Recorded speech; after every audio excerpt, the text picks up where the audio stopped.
সাবেক রাষ্ট্রপতি মোহাম্মদ আব্দুল হামিদের বিদেশে চিকিৎসার উদ্দেশ্যে যাত্রা নিয়ে সাম্প্রতিক সময়ে তৈরি হওয়া বিতর্কের প্রেক্ষাপটে সামাজিক যোগাযোগ মাধ্যমে আবেগঘন প্রতিক্রিয়া জানিয়েছেন তার পুত্র।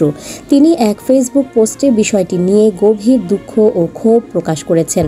পোস্টে তিনি উল্লেখ করেন, ৮২-৮৩ বছর বয়সী এই প্রবীণ ব্যক্তি বর্তমানে গুরুতর শারীরিক অসুস্থতায় ভুগছেন।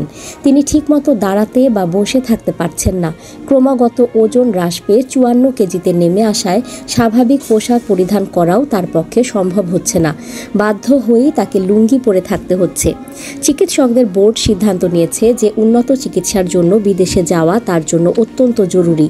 তার ভাষায়, তিনি রাষ্ট্রপতি হিসেবে দায়িত্ব পালন শেষে স্পষ্টভাবে জানিয়ে দিয়েছেন যে আর রাজনীতির সঙ্গে যুক্ত হবেন না।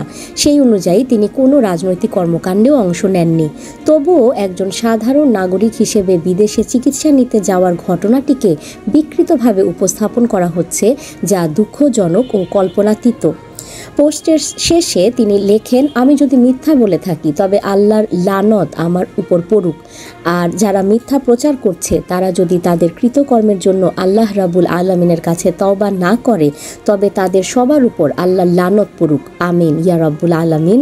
উল্লেখ্য, আব্দুল হামিদের এই বিদেশ যাত্রা নিয়ে রাজনৈতিক অঙ্গনে নানা গুঞ্জন সৃষ্টি হয়েছে।